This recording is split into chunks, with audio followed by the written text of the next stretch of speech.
염려는 너무나도 보편적이기 때문에 그 누구도 그것을 병으로 생각하거나 치유하려고 하지 않습니다. 오히려 자연스러운 감정으로 생각할 정도이며 염려를 끌어안고 살고 있습니다. 그러나 염려는 아무런 유익이 없습니다. 사람을 나약하고 무기력하게 만드는 심각한 마음의 병이며 그 특성은 전염병과도 같습니다.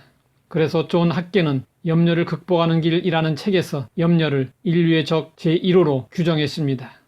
그 이유는 염려의 강한 전염성이 당사자뿐만 아니라 가족이나 주변 사람들에게 파괴적인 영향력을 미치기 때문입니다.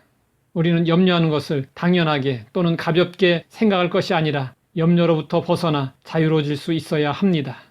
콜로라도의 한 봉우리에 거대한 나무가 쓰러져 있었습니다.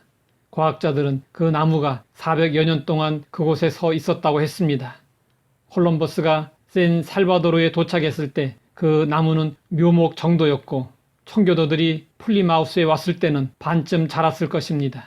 그 나무는 긴 세월 동안 살면서 14번이나 벼락을 맞았고 헤아릴 수 없는 눈사태와 폭풍우를 이겨냈습니다.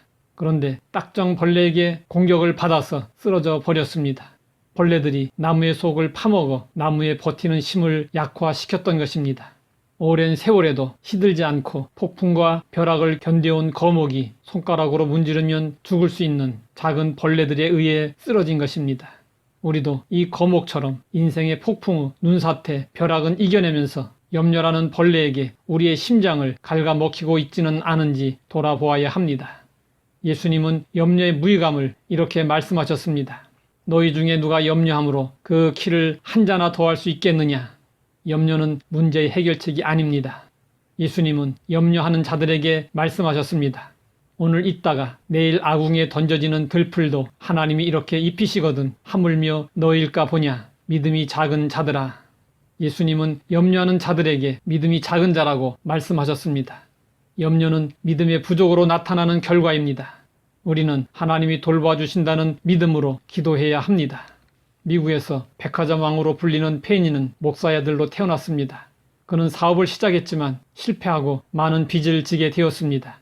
이로 인해 그의 염려와 근심은 이만저만이 아니었습니다. 건강이 극도로 악화되면서 페니는 미시간주 배틀 크릭에 있는 격리병원에 수용됐습니다. 어느 날 아침 지치고 낙심한 그에게 바람을 타고 찬송 소리가 들려왔습니다. 무거운 몸을 이끌고 소리나는 곳으로 가보니 한 작은 건물에서 기도회가 열리고 있었습니다. 페니는 뒷자리에 가서 앉았습니다.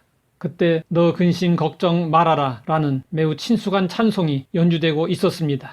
페니는 그 찬송을 들으면서 하나님의 돌보심에 대한 큰 확신을 얻었습니다. 페니는 기도하기 시작했습니다. 하나님, 저는 아무것도 할 수 없습니다. 저는 이제 지쳤습니다. 저를 좀 도와주세요. 그때 하나님의 은혜가 페니에게 임했습니다.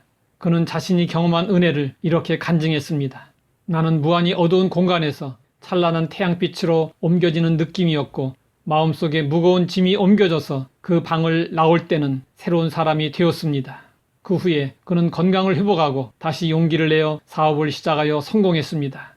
기도는 염려를 해결하는 최선의 방법입니다. 성경은 말씀하고 있습니다. 아무것도 염려하지 말고 다만 모든 일에 기도와 간구로 너희 구할 것을 감사함으로 하나님께 아뢰라. 계속 염려하며 살 것인지 아니면 기도로 떨쳐 버릴 것인지는 우리의 선택에 달려 있습니다. 하나님 아버지, 날마다 변함없이 우리를 지켜주시고 돌봐주심을 감사합니다. 전능하신 하나님께 기도함으로 염려를 떨쳐버리고 마음의 평안을 얻고 문제들을 해결할 수 있게 하옵소서. 예수님의 이름으로 기도드립니다.